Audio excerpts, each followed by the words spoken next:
Olá, pessoal, bem-vindos aí, amigos do Portal Pensar. Estamos começando aqui hoje, inaugurando a nossa aula de bate-papo, né? Na verdade, não é uma aula, o que nós vamos fazer hoje é um bate-papo, todas as segundas-feiras, a gente vai fazer isso pelas próximas semanas. É um bate-papo sobre cada um dos módulos do curso de Leis e Princípios para os amigos do Portal Pensar. A gente espera que vocês tenham gostado de estudar aí. Hoje nós vamos tratar do módulo 1, que é de apresentação, e a gente vai bater um papo, né, sobre esses materiais. Se caso você não tenha visto todos eles, a gente recomenda que antes de você ir para o módulo seguinte, que é uma lei universal, que você procure ver todos os passos, seguindo o roteiro de estudos para esse módulo de apresentação. Tá ok? A gente está hoje aqui com esse bate-papo, Andréia. Oi, Andréia. Olá, boa noite a todos. Estamos aqui para mais uma noite de estudos, começando hoje com bastante animação e empolgação para esse curso de Leis e Princípios, que esperamos que seja de grande proveito para todos. E eu passo, então, para Eliamara, nossa companheira também do Portal Pensar. Olá, amigos, boa noite. Muito feliz aqui por iniciar mais esse estudo de leis e princípios que está maravilhoso, vale a pena. Eu vou passar a palavra para o professor Alexandre Medeiros, lá do Amazonas. Oi, boa noite a todos, o pessoal do Portal Pensar. Agradeço aí o convite, né, para participar desse estudo, né? Eu já venho aí há algum tempo estudando a obra de Ubaldi e sempre que tiver a oportunidade de aprofundar um pouco mais esse conhecimento, para mim é sempre uma oportunidade ímpar. Então, estamos aqui para contribuir com vocês. Maravilha, gente. O Alexandre é muito positivo que ele esteja aqui. O Alexandre está sendo convidado, ele já participou conosco em alguns trabalhos do Portal Pensar, mas uma das ideias que a gente tem para esse trabalho, para vocês saberem também, é que esse seja um curso também de formação de novos trabalhadores e colaboradores para o Portal Pensar. Então, essa primeira turma nossa é praticamente só de amigos que já estão aí conosco no trabalho há mais tempo. O Alexandre veio como convidado, né, Alexandre, para poder fazer esse curso, até porque a gente já está pensando num spin-off, num desdobramento desse curso, que é um pouco na área do trabalho de pesquisa do Alexandre, que é na área de política e espiritualidade. Então, a gente tem a perspectiva de ele somar junto conosco também, a gente somar com ele num trabalho de política e espiritualidade, que é um pouco de desdobramento desse curso também que a gente está fazendo, e a gente vai conversar um pouco sobre isso, que esse curso vai permitir N abordagens diferentes, né? Não só para política, mas, por exemplo, a gente conversava com a Sônia do Gilson Freire, e ela trabalha com colagem de tecidos, eu não lembro como é que chama, patchwork, acho que é isso. E a gente pensou na possibilidade de fazer um desdobramento desse curso de leis e princípios para o patchwork.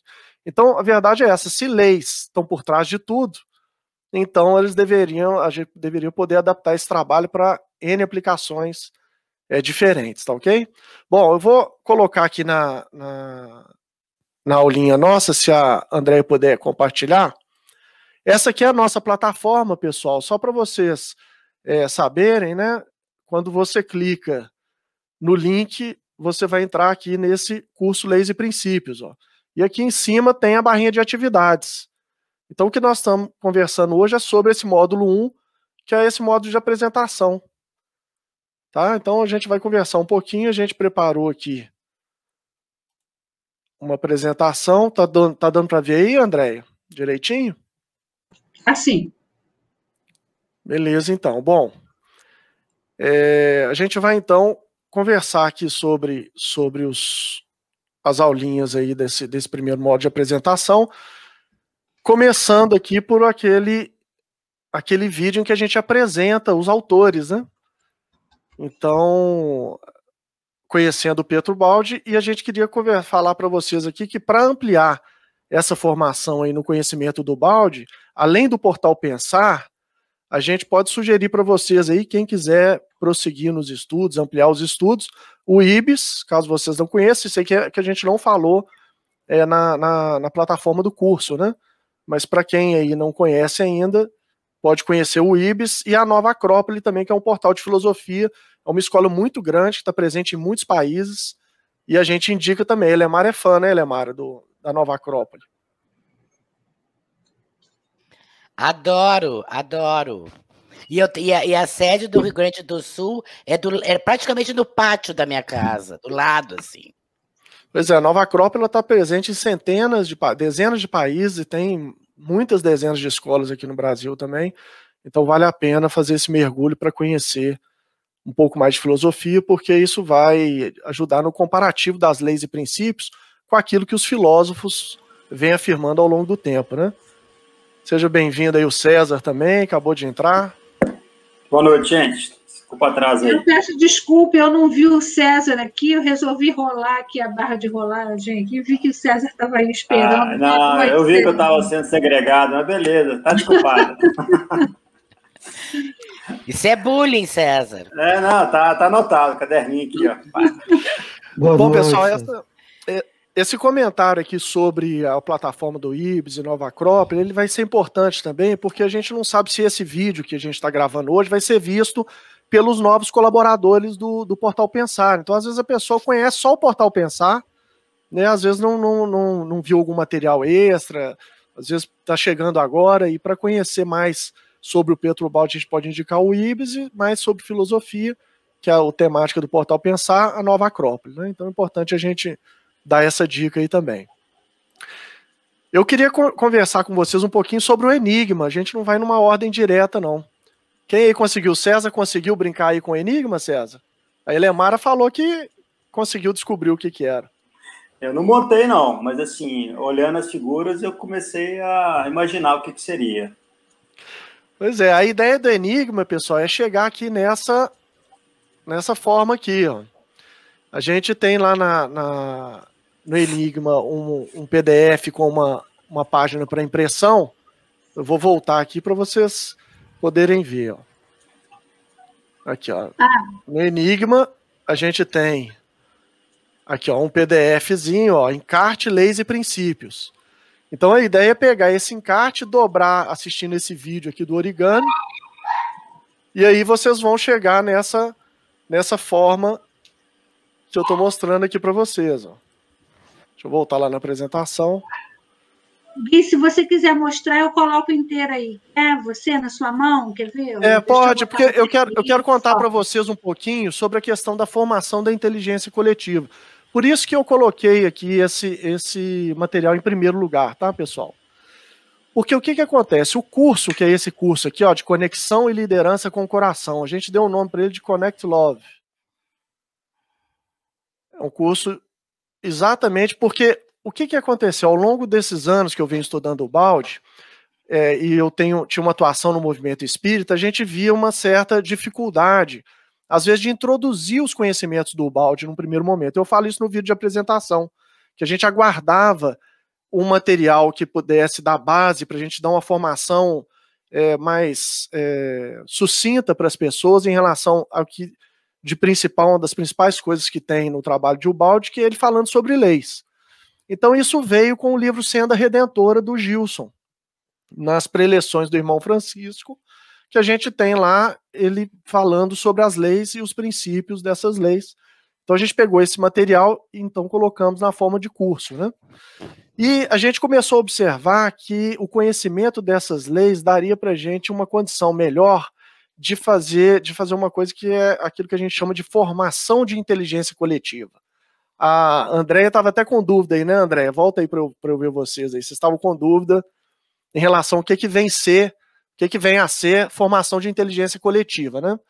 O que a gente notou? Ora, um dos princípios da filosofia do Ubaldi está baseado na ideia de uma queda espiritual, de uma contração da consciência.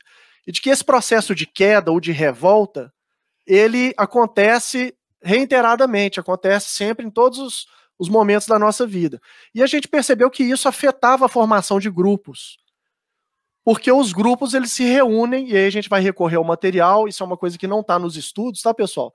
A gente está passando aqui de uma maneira, em forma de conhecimento verbal, né, de tradição oral, que a gente chama. Então eu vou colocar para vocês aqui em primeira mão, que são essas figurinhas aqui, ó, tá vendo? Tem uma bolinha, depois tem uma outra figura aqui que parece uma ameba, tá vendo? E essa terceira figura aqui, ó. elas estão nessa figura que está na apresentação e eu vou explicá-la para vocês agora, o que é formação de inteligência coletiva. Então, olha só, aqui nesse campo 1, ó, onde a gente tem a bolinha, estão acompanhando aí? Com um ponto no centro. Eu vou dar um zoom aqui, deixa eu ver se eu consigo dar um zoom. Não consigo aproximar mais. Mas é essa bolinha aqui que está com o número 1, conseguem ver aí? Ela está no canto direito inferior.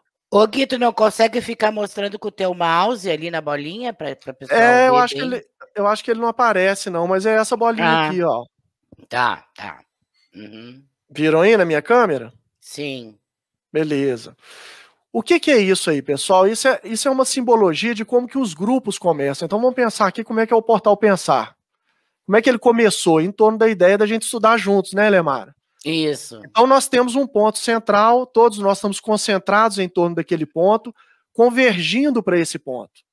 Então a gente tem uma unidade perfeita. O esforço normalmente dos grupos no início, ele vai muito bem, todos estão somando esforço para um objetivo comum. Só que o que começa a acontecer a partir desse momento aqui? Ó? A partir do momento em que o grupo vai se desenvolvendo, a gente começa a ter forças que estão atuando em direção ao centro, e aí a gente já tem nessa segunda figura aqui, ó, que é de número 2, quem tiver com o material vai poder acompanhar. Nós temos, então, algumas pessoas do grupo que começam a ver conexões, por exemplo, do trabalho com o Baldi, com outros filósofos, com outros pensadores, começam, a gente podia fazer um trabalho trazendo fulano, trazendo Beltrano, né, conectando a filosofia do Baldi com tal pensador, ou às vezes projetos individuais também, não sei se vocês acompanham aí, mas tem, por exemplo, o trabalho do Sérgio, né, Lemar? Que é o Momentos de Sabedoria. Sim. Então, isso é como se fosse, digamos assim, um tipo de especialização do trabalho, cada um vai mostrando um talento diferente. E isso, num primeiro momento, pessoal, não cria nenhum atrito. Só que chega uma hora em que a gente começa a ter atritos porque essas forças vão se intensificando ao ponto que acontece isso aqui, ó. Tô dando para ver aí na câmera? A gente começa a ter, eu vou dar um exemplo concreto para vocês, né, que tem a ver com a história do Portal Pensar. Vocês sabem que a origem do Portal Pensar foi lá no Portal Ser. A Elemara, que está aqui desde o início, ela, né, tem um conhecimento sobre isso. O Portal Ser foi fundado em 2010. Nós tivemos, então, a iniciativa de começar um portal de ciência e espiritualidade, que foi o Portal Saber. Só que era, inicialmente, a princípio, a ideia era que o Portal Saber ficasse dentro do Portal Ser, numa mesma unidade. Mas isso não foi possível. O que aconteceu foi isso aqui, ó.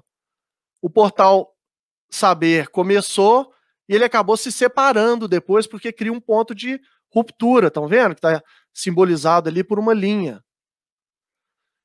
Então o grupo que era para ser unitário, ele então acaba se desfazendo, porque algumas pessoas se interessam mais por um lado do que pelo outro.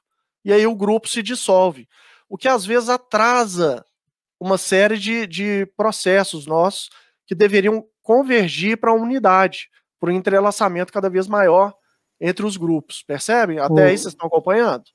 Guilherme, será que eu poderia dar uma palavrinha aí rapidinho? Sim, pode falar. Quanto mais vocês interagirem, acho que mais fácil fica de ir explicando para não ficar muito abstrato também. Não, assim, eu achei interessante. Eu não conhecia, né, a história do Portal Pensar. Aí eu já conheço ele como Portal Pensar, né? Sim. Mas eu achei interessante essa história que você falou aí do Portal Ser, do Portal Saber. E aí eu vou compartilhar com vocês aqui uma ideia, né, que já surgiu na minha mente, digamos assim, só que eu tenho certeza de que eu sozinho eu não tenho forças para levar essa ideia adiante, né? Uhum. Que tem um pouco a ver com o trabalho que eu tenho feito hoje em dia com a questão do sabedoria política, né? Mas eu já cheguei a pensar, Guilherme, na possibilidade de fazer uma grande síntese filosófica, né? O que seria isso? É a ideia do Baldi, né, de uma grande síntese, só que a partir isso que você está chamando aí do Portal Ser, do Portal Saber, que agora é Portal Pensar e tal, eu cheguei a pensar nisso também, nessa possibilidade porque a gente vive hoje, eu costumo inclusive dizer isso em sala de aula, que o problema hoje... A gente vive na sociedade da informação, né? A gente já chegou a chamar a nossa sociedade de sociedade do conhecimento, mas alguns preferem hoje em dia chamar de sociedade da informação. E eu costumo dizer que o problema nosso, um dos problemas da nossa sociedade hoje em dia não é a falta de informação, mas é excesso de informação.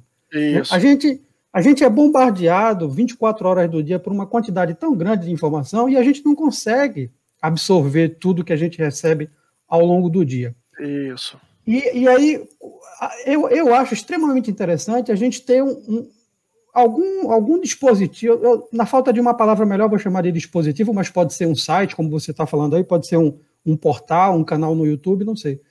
Mas eu acho que é extremamente relevante, em termos de conhecimento para a nossa sociedade, ter algum dispositivo que possa agrupar toda essa informação, que é muita coisa. A gente está na fase, a gente não está mais na fase, não é do megabyte, não é do gigabyte, não. É do terabyte. Daqui a pouco vai surgir outro byte. É 1 trilhão de byte. E é muita informação. A gente precisa... Ô, Alexandre, Oi, você tocou num ponto maravilhoso e que tem a ver com isso também. Porque eu e o Álvaro, quando a gente estava sintetizando esse curso, qual que é a questão dessa quantidade de informações? O Ubaldi nos fala que a gente tem uma mente que é analítico-racional. Ou seja, nós dividimos tudo em caixinhas e vamos colocando as coisas todas, né, tentando organizar. E fica impossível organizar essa quantidade de informação com uma mente analítico-racional. O Ubaldi fala do surgimento de uma mente diferente, que ele chama de sintética intuitiva.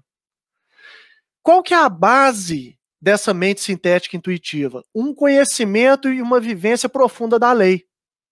Por isso que nós estamos estudando sobre a lei e seus princípios. Porque além da gente partir da base que está por trás de todos os fenômenos, ela vai dar para a gente uma qualidade de intuição, de maneira que a gente consiga ordenar toda essa multiplicidade de informações de uma maneira lógica e concatenada, entendeu? Sem o esforço exaustivo que a mente analítico-racional teria que empregar para fazer o mesmo trabalho. Então, o estudo das leis, nós vamos tratar de um volume tão grande de informações que seria muito difícil para alguém pegar e estudar tudo que a gente já estudou nos últimos 30 anos para poder acompanhar o curso. Então, torna inviável, ou seja, uma pessoa não vai pegar... Imagina todos os livros que eu li do Emmanuel, André Luiz, o Álvaro, tudo que a gente leu para chegar até o ponto de entender o Ubaldi, e aí todos os livros que nós lemos do Ubaldi, todas as palestras, então fica impossível a pessoa acompanhar isso tudo do zero. Agora, se a gente der para ela uma base de conhecimento da lei, ela consegue pegar do ponto onde ela está e preencher as lacunas com essa intuição profunda, baseada no conhecimento da lei e de seus princípios. Deu para entender, pessoal, mais ou menos? César, Alexandre, você quer jogar a gente nos X4. Exatamente, é mais ou menos isso. Fazer um 4D para vocês poderem desvendar os mistérios da tridimensão de uma maneira mais tranquila. Nem se eu cheguei no X3, mas você vai ver, André, o legal é o seguinte, olha o que acontece. Se a gente der muito conteúdo para vocês em material escrito só, a coisa vai ficar só no nível do intelecto. Então, qual que é a vantagem de estudar a lei e os princípios? Porque a lei e os princípios, elas são base do funcionamento de todos os fenômenos que estão na vida prática e cotidiana de vocês. Então, esse curso é, em primeiro lugar, um convite para vocês, a partir de um conhecimento básico sobre a lei e os princípios, começarem a observar o fenômeno da vida tendo essa lógica e começar a perceber no dinamismo da própria vida o funcionamento dessas leis. Então, você não precisa mais aprender não só dos livros, mas do próprio fenômeno. Então, vocês vão ver que isso está escrito no próprio material do Ubaldi, ou seja, um convite para aprender a partir do fenômeno, da observação do fenômeno. Então, essa ideia do Alexandre, eu não sei se está propondo ou pensando, mas é mais ou menos nessa linha aí. Não, eu acho que a gente pode ainda amadurecer, trocar muitas ideias ainda, porque assim, eu tenho consciência de que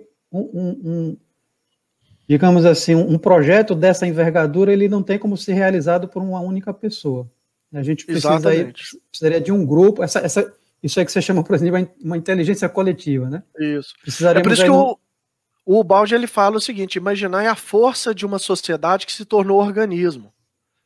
Então, esse projeto, pessoal, do curso de Leis e Princípios, ele é básico para um conjunto de uns 10 cursos que a gente pretende fazer e que já estão, digamos assim, na esteira. Só que nós não podemos começar porque eles exigem um conhecimento literário muito, muito extenso. Não dá para a gente fazer isso. Então, o que a gente pensou em fazer? Não, vamos dar uma formação básica de leis e princípios, porque quando a gente julgar algumas ideias, a pessoa já intui naturalmente onde é que elas se encaixam. Então, isso vai favorecer muito o nosso aprendizado. E aí, para contar para vocês também que a gente teve, a partir dos acontecimentos políticos de 2018, a gente teve também muitos desafios no Portal Pensar, né, de discordâncias de visão, de cosmovisão. Então, surgiu a ideia, né, quem me conhece sabe que eu tenho pesquisado muito sobre política, só que eu não podia abordar os temas da política antes de abordar o de leis e princípios, porque a gente vai estudar o fenômeno da política dentro da lei de dualidade, com as forças que a gente hoje, né, tomaram a forma de conservadores e progressistas. Então nós não vamos estudar o fenômeno na sua superfície, mas na sua maior profundidade. Então esse curso aqui, talvez esse curso nem seja dentro do Portal Pensar, a gente está pensando num portal específico sobre espiritualidade política, um pouco do Alexandre está aqui também é por conta disso, né? Mas para a gente poder trabalhar esses temas aí, a gente precisaria ter um conhecimento da lei e seus princípios para poder apresentar isso de uma maneira mais, como diz o Alexandre, monista, unitária, tá ok? Então a ideia mais ou menos é essa aí. Então, a gente viu aí que os grupos tendem a se formar em torno de uma unidade. A partir de um determinado momento, a gente começa a ter forças que a gente chama centrífugas e centrípetas, algumas que puxam para o cerne do projeto, outras que vão para a periferia. Todo mundo que participa de grupos, pessoal, já teve a experiência de propor algum trabalho na casa espírita onde participa, ou na igreja onde participa, e o padre ou o diretor da casa espírita falar assim, não vamos avançar nesse território não, que ele é meio complexo, e aí a gente gostaria de fazer alguns trabalhos que, nesse momento, são considerados meio progressistas demais. E aí alguns são mais conservadores, né, são mais ortodoxos. Então tem a ver com ortodoxia, heterodoxia, né?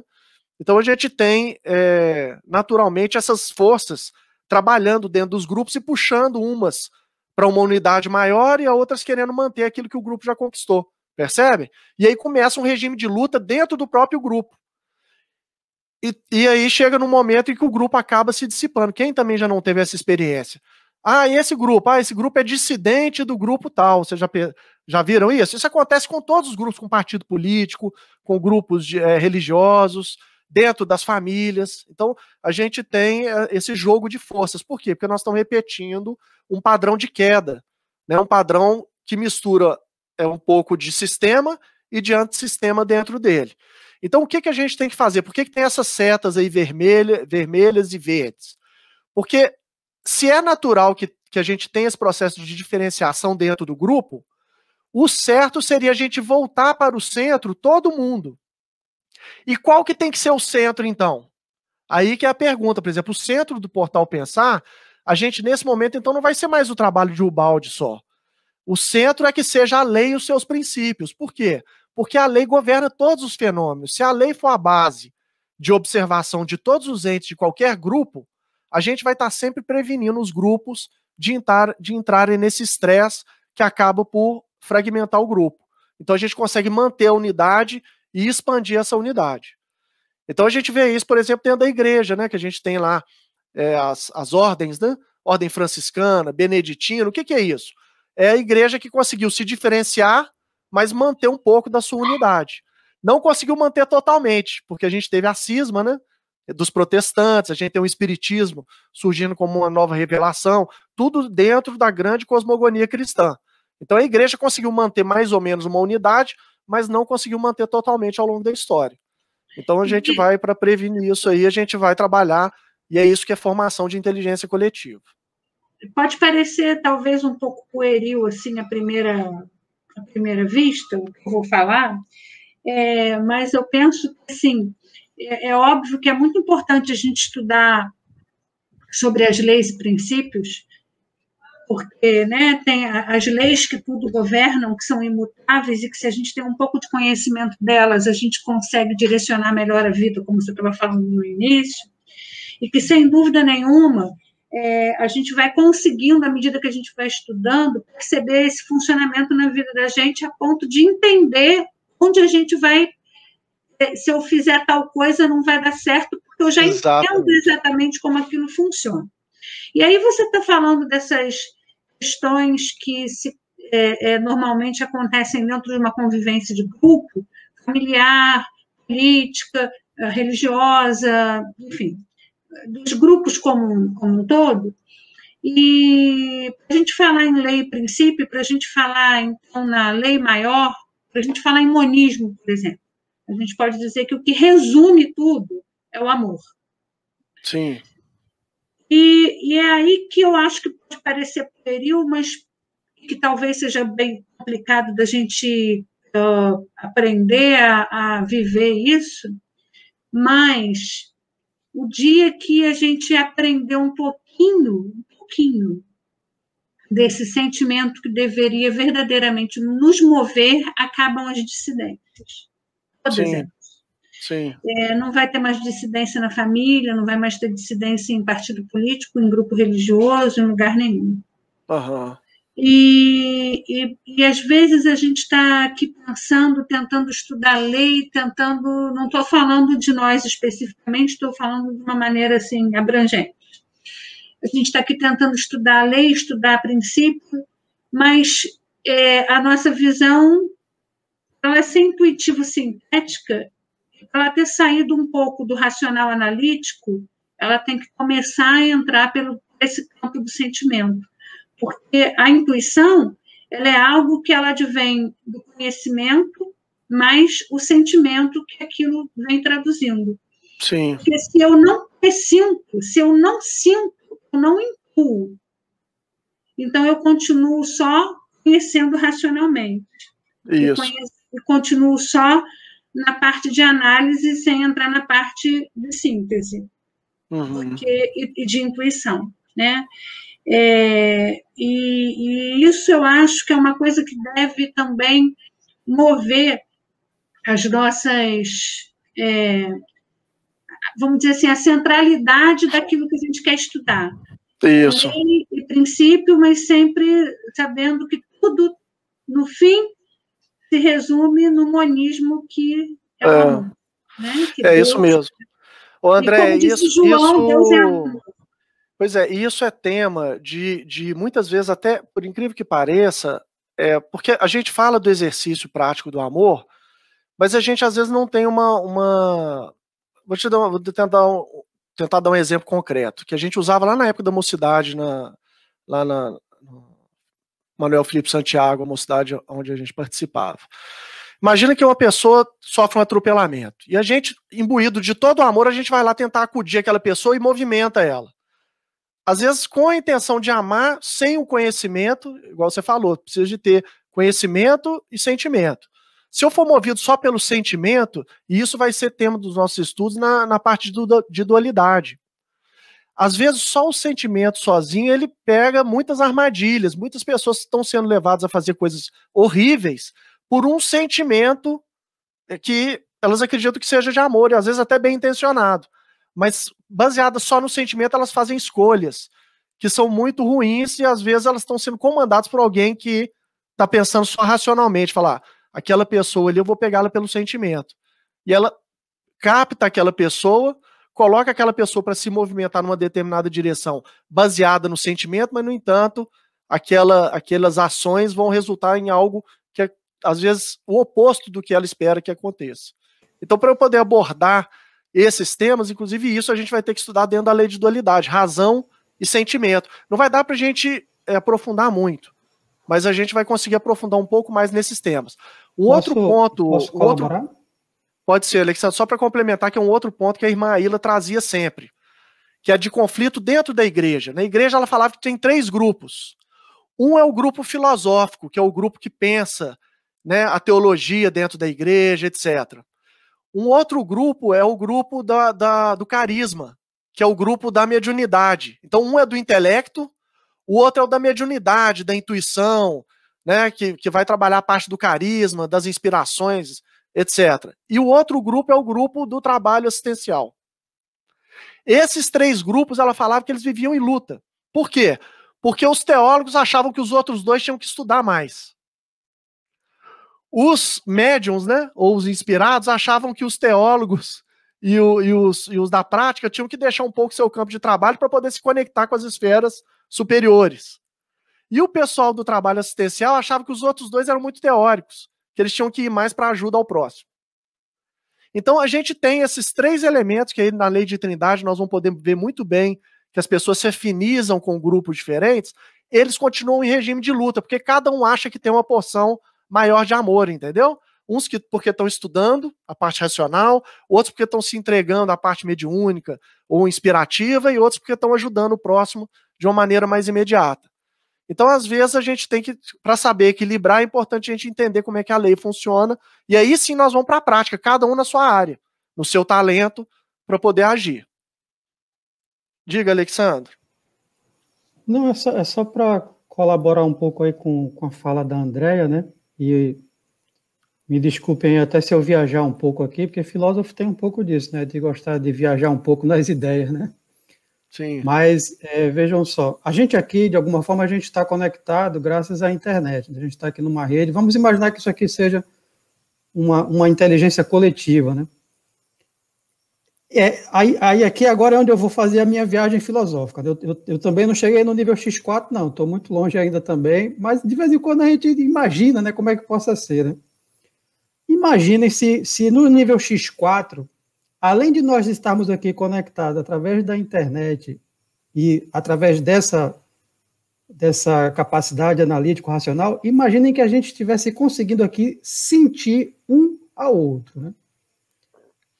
Eu imagino que essa vai ser a futura sociedade orgânica da futura civilização do espírito.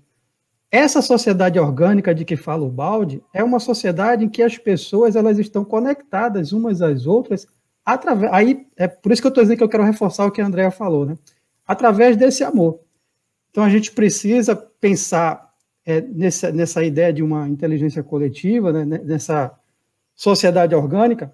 E eu faço coro aí com a Andréa, né? Que é fundamental a gente despertar essa questão também para que a gente possa sentir que a gente realmente faz parte de algo coletivo, né? De que a gente não está... que a gente realmente precisa estar conectados mais do que apenas intelectualmente ou racionalmente. Então, imagine no nível X4, se eu pudesse... Daqui, eu estou sentindo a Andréa está sentindo o Guilherme está sentindo a Elemara, a Elemara está sentindo o César, e a gente conectado digamos assim, nessa egrégora de amor, né? É uma viagem filosófica, né? Mas é isso mesmo. Eu imagino foi que viagem, assim. Eu só não consegui, Alexandre, dizer isso que você disse, mas era nisso que eu estava pensando, né? E você sabe como é que... Você sabe como é que a gente acha... Eu li o seu pensamento, André, eu li o seu pensamento, foi telepatia. Vocês sabem como é que a gente acha que começa isso, pessoal? Nós vamos conversar sobre isso em lei de diferenciação. Quando cada um vai ser chamado a expressar os seus mais altos potenciais. E todos do grupo inteiro se irmanam daquela pessoa para poder levá-la ao seu mais alto potencial. Então a gente começa com um trabalho prático de diferenciação dentro do próprio Portal Pensar, em que cada um vai exercer o seu talento, vai exercer a sua função principal, aquela motivação da sua encarnação, aquilo onde ele tem um talento único. Então, vocês vão ver, a viagem vai ser muito extensa, vai ser muito legal. Na hora que a gente entrar nas leis, nós vamos conversar sobre essas coisas do dia a dia. E vocês vão ver como que elas se aplicam, como é que elas enriquecem. Eu estou realmente ansioso para a gente chegar nesse ponto, que vocês vão ver que vai ser sensacional, vai ser incrível, porque nós vamos contemplar na prática isso tudo aí que vocês já estão comentando. Tá, okay? O Neto está dizendo que um chip no cérebro resolve. Ah, é. Um chip no cérebro vai resolver. Bom, isso aí é uma das questões para a gente conversar. Nós vamos ter que conversar sobre isso tudo, porque a sociedade está chegando em certos dilemas filosóficos, que se a gente não tiver uma cosmogonia forte, gente, muito facilmente a gente embarca numa furada monumental. Quando a gente for trabalhar o curso de política e espiritualidade, eu vou trazer para vocês materiais que vocês vão ficar de queixo caído. né? E aí lembrando aquela profecia, até os eleitos seriam enganados. O César já conhece um pouco desse material, né, César? Ai, gente, isso começa a me dar medo quando o Gui começa a falar nisso. Mas nós vamos ter um portal específico para isso. Vamos continuar com as leis e os princípios por enquanto, né, vai ser bacana. Bom, então vamos seguir aqui adiante. Nós temos um material que é Por que estudar a lei e seus princípios? Vocês conheciam essa frase aí do Aristóteles? Parvus erro in principio, magnus est in fine. Um pequeno erro no princípio torna-se considerável no fim. Eu acho que eu não conheço porque está em latim. Se tivesse em grego, eu acho que eu saberia, mas em latim eu não conheço. Não. Então é isso. O que Aristóteles está querendo dizer? Olha, imagina que a gente vai caminhar 3.000 quilômetros, ok? Somos peregrinos. Vamos caminhar 3.000 quilômetros. E aí a gente, então, erra em 1 grau a direção. Vocês imaginam, nós vamos parar num lugar completamente diferente. Quando a gente chegar aos 3.000 quilômetros, nós vamos estar muito distantes do lugar onde a gente imaginava que a gente ia chegar. Então, um erro pequeno, um pequeno desvio no começo, pessoal, acaba gerando um problema enorme no final. É por isso que a gente vai dar atenção a essa ideia de nós trabalharmos a primeira coisa que é a base de todos os fenômenos. E quando eu falo todos os fenômenos, é todos mesmo. Filosóficos, né? Todas as culturas, organismos, se a gente for analisar a parte física, os fenômenos energéticos, todos eles estão baseados naquilo que a gente chama de lei. Existe uma lei que governa os fenômenos. Então, vou abrir aqui o material só para a gente ter uma ideia aqui. Deixa eu sair da apresentação para abrir aqui, ó. Por que estudar a lei e seus princípios? E a gente tem um áudio só sobre isso. Estão vendo aqui do lado direito? A gente tem um áudio comentando esse PDF aqui que eu vou abrir. Se vocês não leram, vale a pena ler. Então, o Tomás de Aquino, ele comenta essa frase do Aristóteles e ele fala o seguinte, ó, saber começar bem, sem erros grandes nem pequenos. É um dos segredos para a gente terminar bem. Né, o Aristóteles falava, olha, é claro, portanto, que é necessário adquirir a ciência das causas primárias. Olha, lembra de Deus, causa primária? Na verdade, dizemos conhecer uma coisa quando acreditamos conhecer a sua causa primária. E aí a gente volta num tema que é o seguinte, pega, por exemplo, né, todas as ideias das quais a gente é fã, né, ideias políticas, por exemplo, elas têm também uma gênese. E muitas vezes a gente não sabe a gênese dessas ideias. A gente acredita em determinadas coisas e não sabemos a gênese dessas ideias. Então é importante a gente ter um conhecimento da lei para a gente, inclusive, se habituar a ir na raiz das coisas, para ver qual que era a motivação original. Porque às vezes a gente está indo achando que vamos chegar num caminho e aquela coisa tem um desvio interno de 1 grau. E a gente vai chegar num lugar, muitas vezes um abismo, um lugar totalmente diferente do que a gente imaginava. Então é muito importante a gente ter um conhecimento. Sobre isso, o Baldi fala, né? Se quisermos fugir à dor e conquistar a felicidade, qualquer que seja a nossa filosofia ou religião, nós temos que compreender que existem leis, existem leis, existem leis. Isso está no primeiro podcast do Portal Pensar, no livro A Lei de Deus. Existem leis e a gente precisa estar atento a elas. Então, olha que legal aqui, eu vou encerrar esse pedacinho para vocês poderem comentar com essa fala aqui do Ubaldi. Olha só. Através da observação e da experimentação, chegamos à conclusão que existem no campo moral e espiritual leis inderrogáveis, como as que existem, como as existentes no campo da matéria e da energia. Todos os fenômenos de cada tipo são regidos por leis exatas, que não são senão ramificações de uma lei central, que contém os princípios que regulam o funcionamento de todo o universo. Aqui mais em cima, olha o Baldi falando, eis que cada um pode verificar a presença desses princípios.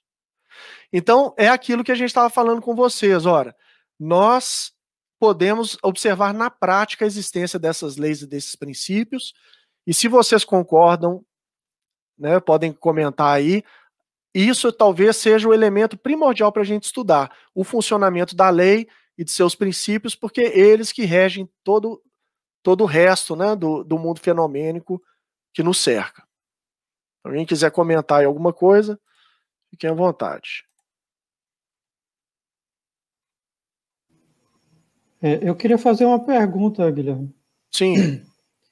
eu dei uma lida, né, nessa parte da apresentação, e aí só dei uma olhada rápida nas outras atividades, né, a lei de unidade, dualidade, trindade. Aí eu queria só saber se dentro de alguma dessas leis vai ser abordado também o aspecto imanente da lei, né? E aí, por que eu estou colocando isso, né? Porque isso é algo que vem, digamos assim, sendo até um objeto de reflexão pessoal minha também, de certo modo. E aí eu até peguei aqui uma passagem aqui da obra Fragmentos de Pensamento e de Paixão, tá? Sim.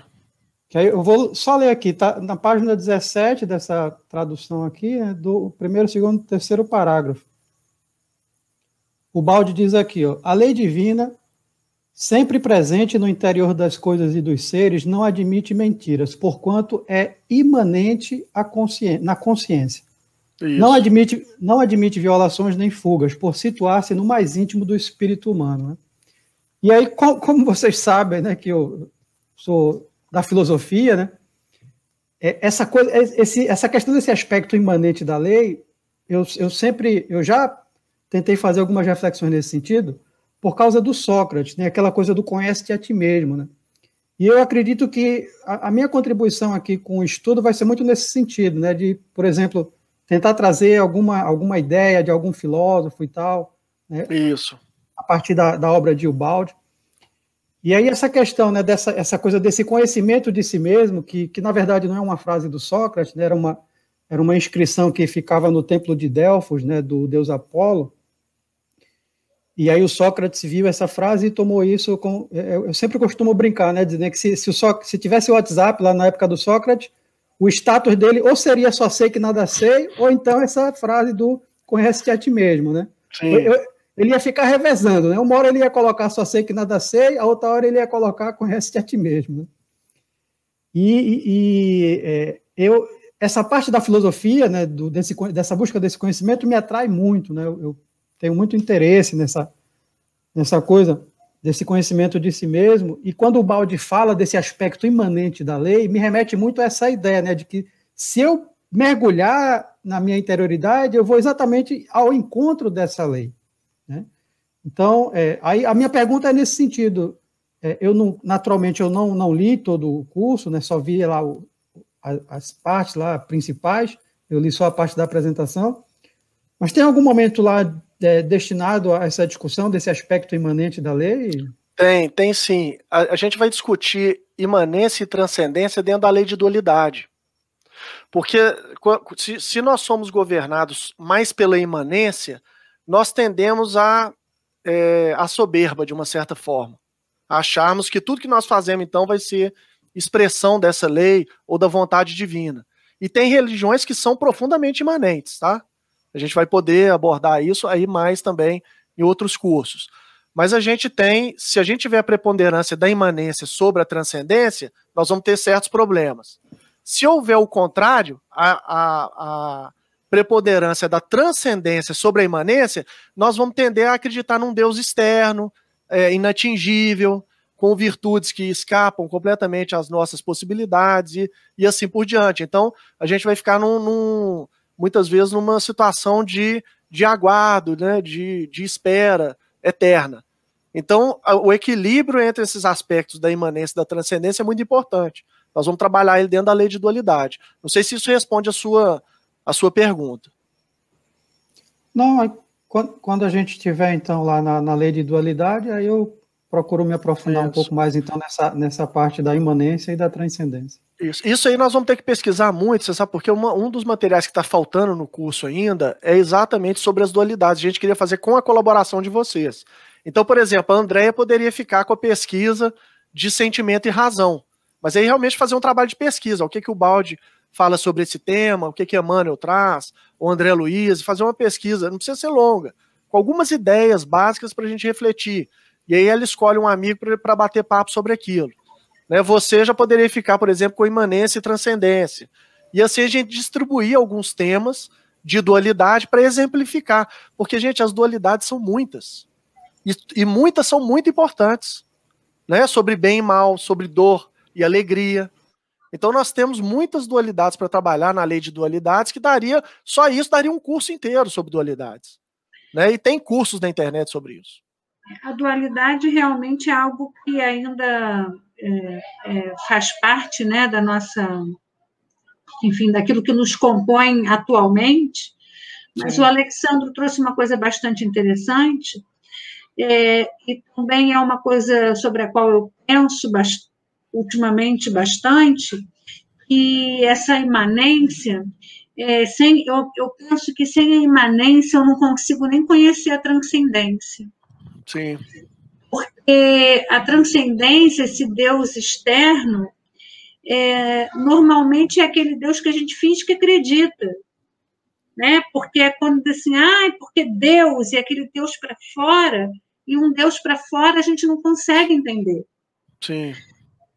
O Deus para dentro, não. O Deus para dentro, à medida que eu vou conseguindo compreender essa divindade que me habita através do silêncio, através para quem quiser, né, da meditação, através de um processo de autoconhecimento, e aí o conhece-te a ti mesmo. E, inclusive, eu só sei que nada sei, porque eu acho que quando a gente vai mergulhando isso, a gente vai descobrindo que cada vez mais, menos a gente sabe, que é possível a gente começar a perceber, e aí eu não estou... talvez mais profundamente tenha essa questão da soberba, como você falou, eu não sei, mas eu estou vendo justamente o contrário. Eu estou pensando que, assim, quanto mais eu mergulho, quanto mais eu entro, e quanto mais eu vejo que eu ainda não sei, que eu ainda não me conheço, mas que tem um divino que me habita, mais eu me torno disponível para estar próximo do outro, né? E aí essa imanência vai se ligando a outras imanências. Não sei se eu consegui me expressar. É isso mesmo.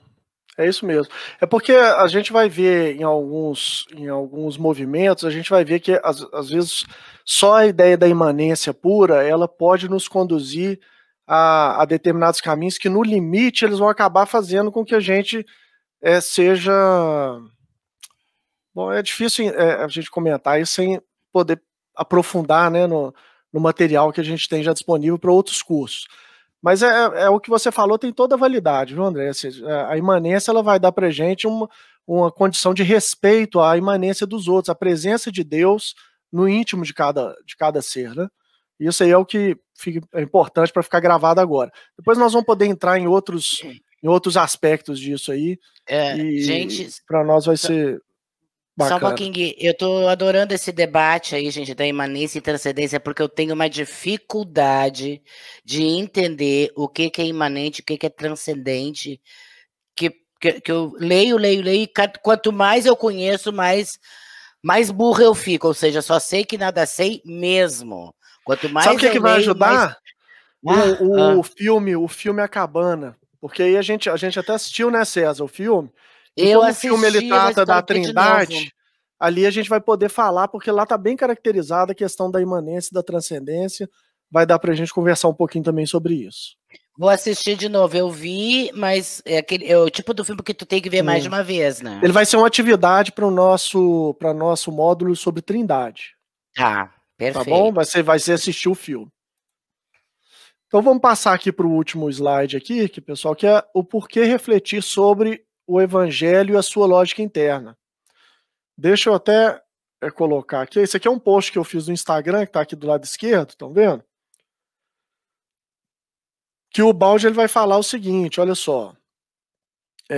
Nós seguimos uma via oposta. Ao invés de agir sobre os efeitos, penetramos nas causas, na substância espiritual das coisas e dos problemas, havendo antes bem compreendido como tudo funciona. Trata-se de compreender para depois agir de maneira inteiramente diversa da habitual. As fontes do conhecimento e do poder, da riqueza, da saúde, não são, como a maioria crê, no mundo material exterior a nós, mas no mundo espiritual. E tudo que se realiza naquele não é mais do que uma consequência daquilo que primeiro se realizou neste, ou seja, tudo começa pelo espírito. Então, por isso que a gente vai estudar a lei, para a gente entender. Dentro da lei de Trindade, nós vamos ver que o primeiro movimento é o da ideia, do conceito puro. Então nós vamos trabalhar a lei, porque a lei é o pensamento de Deus, é manifesto, né? Então é o psiquismo do Criador em ação. Então o estudo da lei vai dar para a gente um conhecimento do primeiro elemento de realização de qualquer coisa, que é o conceito. Depois a gente tem a fase dinâmica, já antecipando um pouquinho da lei de trindade, né? Que é o movimento daquele conceito, e aí temos a fase final mecânica, que seria na trindade o filho, que é a obra pronta. Então, esse curso mesmo, ele vai acontecer dessa forma, ou seja, primeiro o curso surgiu como uma ideia, ele teve o seu dinamismo, que foi a reunião dos documentos, dos materiais, e agora vocês têm um curso pronto, que é esse curso aqui que está na plataforma. Esse é o filho, né? Só que agora a gente reinicia esse ciclo. Olha que interessante. Porque agora a ideia do que fazer com esse curso está só no campo das ideias ainda. Então todos nós vamos poder elaborar isso. O que nós vamos fazer com esse curso? É uma nova ideia que surge, que vai ter o seu dinamismo e que vai ter o seu resultado concreto depois. Então, o próprio curso segue essa lógica né, interna dele, que é da manifestação das próprias leis. No processo de diferenciação, o curso pode se diferenciar, né? Então a gente vai ter N coisas que nós vamos poder ver no próprio curso, porque ele mesmo tem essa lógica interna aí, funciona de acordo com as leis. Então aqui, ó, a gente tem, né, por que estudar o Evangelho? Então a gente já viu aí por que estudar as leis, agora vamos refletir um pouquinho aqui sobre por que estudar o Evangelho e a sua lógica interna. Bom, por que isso é importante? Porque esse curso, a princípio, como ele é um curso de base, pessoal, não necessariamente alguém que chegar e quiser colaborar com o Portal Pensar, às vezes a pessoa veio pelo caminho da filosofia, quer conhecer mais sobre o balde. Fala, pô, por que esse pessoal está falando de Evangelho? Por que nós vamos colocar o Evangelho em todos os materiais que a gente estiver fazendo?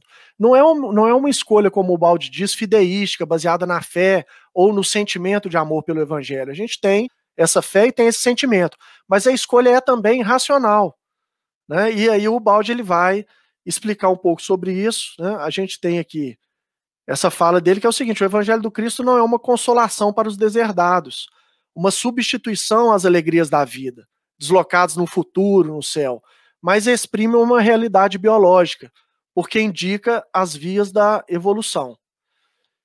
A gente separou para vocês uma série de textos do livro, uma série de citações do livro Evolução e Evangelho. Deixa eu mostrar aqui para vocês, depois eu volto nesse documento.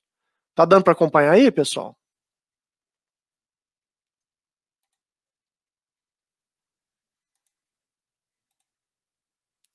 Tá dando para acompanhar, né?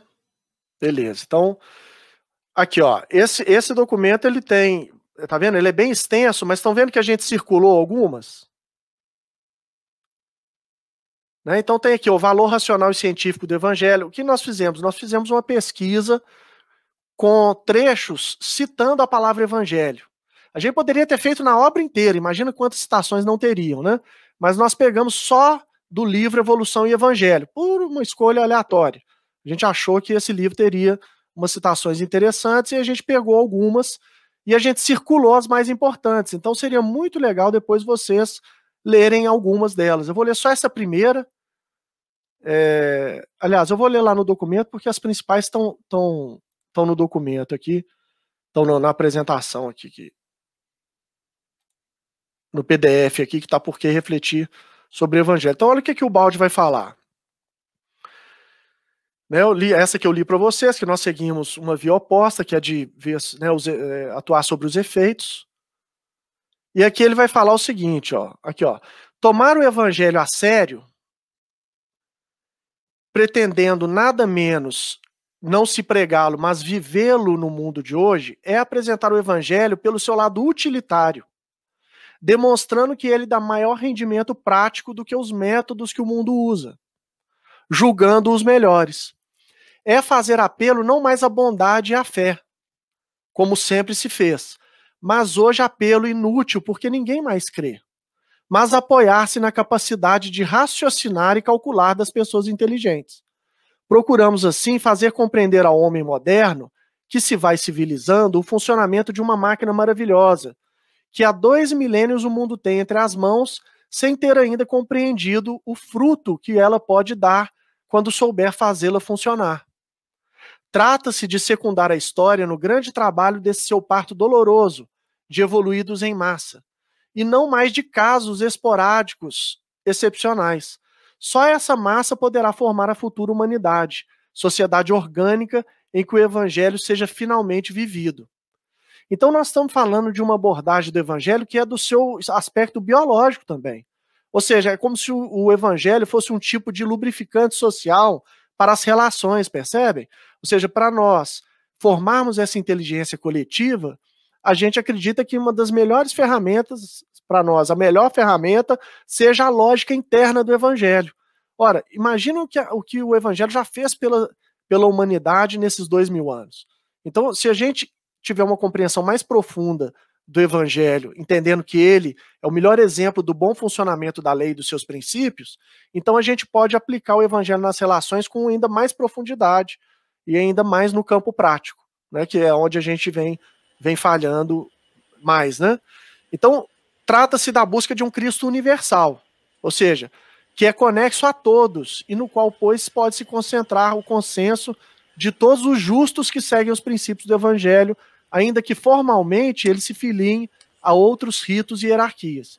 Então o nosso recado é o seguinte, para quem conhece o evangelho, seja católico ou protestante, ou eventualmente não conheça profundamente, não estude o evangelho, de que a gente vai pegar a ideia de um Cristo, ou seja, de um homem do futuro, um homem que já é capaz de vivenciar essa sociedade orgânica, funcional, mais plenamente funcional. A gente vai pegar então essa ideia, né, do evangelho, desse Cristo mais universal. Guilherme. Sim. Eu leio essa primeira parte que você leu aí, do Pietro Baldi. Deixa eu ver se eu acho ela aqui. É quando ele começa a tomar o evangelho a sério, né, pretendendo nada menos. Eu tenho uma ideia, não sei se ela é equivocada. Sim. Tem a ver com aquilo que a Andréia falou inicialmente sobre o sentimento. Quando eu leio isso, parece que é meio que assim, que a mensagem que Pietro Baldi vem passar é que nós já temos há 2000 anos com o Evangelho, que é esse livro maravilhoso, apelando para a nossa bondade, para a nossa fé, para o nosso amor. E a gente vem fazendo mau uso dele, pouco utilizando. Parece que é mais ou menos assim, Cristo está querendo agir de qualquer maneira para nos fazer entender, nem que seja a utilidade do evangelho. É quase que como assim, olha, vocês estão tão egoístas, então assim, sejam egoístas entendendo que ele vai ser útil para vocês, nem que seja no menor grau possível, nem que seja até no nível material, para vocês começarem a compreendê-lo, né? Então, assim, a via inversa, para os mais evoluídos, vem pelo sentimento. Para a gente que está mais evoluído, para mim, pelo menos, falou, entende o evangelho, compreende, né? E a partir daí, você, quem sabe, não consiga trabalhar mais o sentimento. Vocês têm essa noção também, ou sou eu que estou viajando aí na... É isso mesmo. Inclusive, ele vai falar disso, César, nos 3 primeiros capítulos desse livro. Então é muito interessante a leitura, porque ele vai falar que o evangelho, muitas vezes, ele entra em contradição com os nossos interesses mais imediatos, até de sobrevivência, né? Porque aquele que pratica o evangelho, muitas vezes, é passado para trás. Então tem uma série de questões práticas mesmo que o Baldi vai tratar nesse livro, e que vão dar uma dimensão do que ele pensa por ser o evangelho e como que a gente pode sair de um campo só, né, ideológico ou racional, para entrar num campo prático de vivência do evangelho. Mas ele deixa aí gravado que a prática do evangelho não é aquela prática de assistência material aos pobres, entendeu? Ou de um processo de revolução social. É muito mais do que isso, muito mais profundo do que isso. Posso fazer mais uma viagem também? Sim. Pensando aí, né, tentando pensar de forma coletiva, a gente pode até conectar aí com o que a Elemara falou, né, a dúvida dela em relação à questão da imanência e da transcendência. Eu acho que eu poderia reforçar isso que o César falou no seguinte sentido, e aí com o que a Elemara falou também, no seguinte sentido.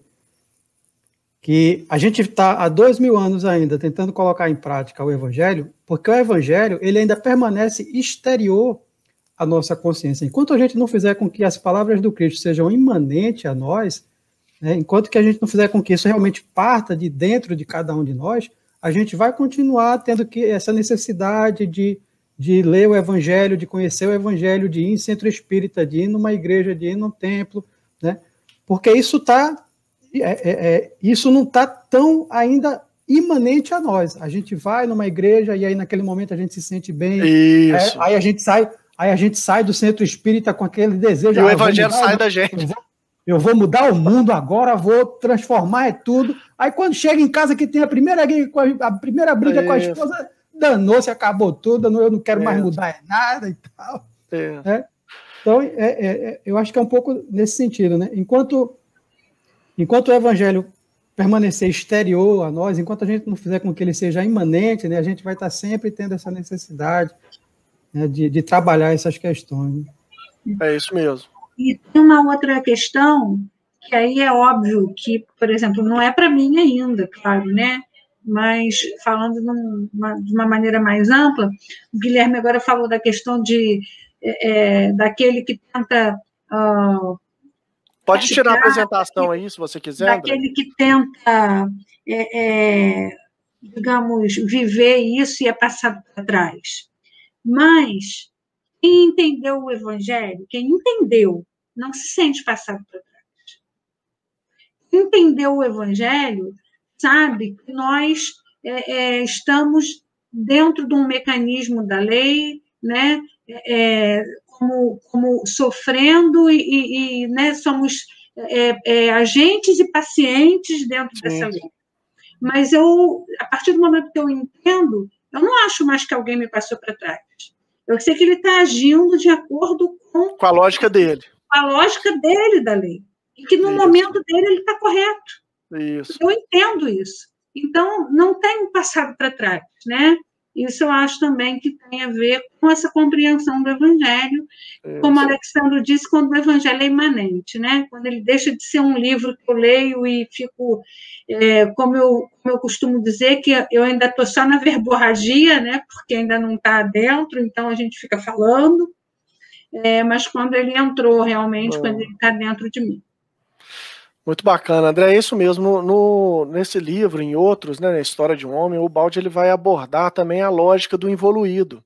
Porque isso é legal, porque o involuído se sente, entre aspas, nós mesmos, a gente se sente acolhido. Porque no fundo a gente pensa, embora a gente às vezes em determinados momentos, e assim, passado para trás tem inúmeros sentidos. Eu falei, por exemplo, às vezes a gente está num trabalho de equipe aqui, né, André? Então vamos supor que você está ajudando todo mundo do grupo a ter... Isso é muito comum em grupos, tá? Você é a primeira a ajudar todos do grupo a realizar cada um o seu trabalho. Então você ajuda o Sérgio nas lives, ajuda a Elemara no trabalho dela, ajuda o César, etc. Num determinado momento você tem um impulso de realizar você o seu trabalho, e aí ninguém te ajuda. Ou seja, a lógica muitas vezes é aquele assim, o meu sonho é nosso, mas o seu sonho é seu. Muitos grupos ruem às vezes a partir disso. Né? Às vezes aquele centro do grupo, eles são ajudados por todos, mas na hora de colaborar no processo de diferenciação de cada um, eles não sabem dar com generosidade. Então, naquele momento a gente sente, entre aspas, passado para trás ou traído, porque a gente é humano, então a gente não tem o evangelho plenamente. Como você falou, se a gente tiver interiorizado o evangelho plenamente, isso nem passa pela nossa cabeça, nem é cogitado. Mas é importante a gente ter em mente que isso passa pela cabeça, às vezes nossa e às vezes das pessoas que estão junto, né, de nós. Para a gente ajudar também a mudar essa lógica e ajudar a explorar o conhecimento disso. Ou seja, uma vez que eu tenho isso em consciência, eu falo, está acontecendo comigo. Né? Ou seja, aí a gente falaria dentro da lei de dualidade do processo de reciprocidade, por exemplo, né, que está dentro da lei de dualidade. Então nós vamos poder conversar sobre isso tudo, entender a lógica, né, por todos os lados e ver isso em pleno funcionamento prático também. Beleza? Eu acho que a gente encerra aqui, o César, a gente está com 1h05, né? Vai dar 1h05. Acho que foi muito bom o bate-papo, pessoal. Vocês desculpem, às vezes eu sou meio errático, assim, vou para um lado, vou para o outro e não sei se ficou coerente. Ficou legal? César, quem é essa bonequinha, tua filha? Fala. Quem é você? Helena, minha filha. Prazer, Helena. Bem, Helena, você é uma princesa. Nome da minha mãe, Helena. É isso aí. Sua mãe é essa personalidade forte assim também? Sim, Então, sim. beleza. E quanto mais velha fica, pior fica. Ave Maria. A Helena deve fazer parte dessa nova geração que já vai chegar no X4 já. Tomara, né? Gente, foi Pessoal, maravilhoso. Também gostei muito. Eu vou agora tratar da janta dos meus mortos de fome aqui, que estão tudo Vou mexendo. encerrar aqui, então, vou encerrar a transmissão. E aí a gente se vê segunda-feira que vem, 8 horas. Ó, pessoal, quem não fez, quem ainda não viu todos os materiais desse módulo de apresentação, procure olhar tudo e já ler durante essa semana, visitar o próximo módulo, que é uma lei universal. Beleza? Aí a gente já vai entrando no ritmo da lei. Tem um material fantástico do Ubaldi, que também a Andréia falou lá, que são 18 páginas. A gente viu inúmeras citações. Nós fizemos uma pesquisa pela palavra lei universal, na obra toda de Ubaldi, né? São dezenas aí de citações. A gente escolheu as melhores e ainda dentro dessas melhores a gente grifou as que são imperdíveis. Então, vale a pena visitar o material. A gente gravou 3 vídeos de mais ou menos 20 minutos comentando essas passagens, essas citações que estão dispersas na obra de Ubaldi. Então, tem muita coisa bacana aí nesse módulo Uma Lei Universal. Ok? Bons estudos aí para vocês. Um abraço, obrigado pela presença de todo mundo aí. Boa noite. Beijos, tchau, tchau.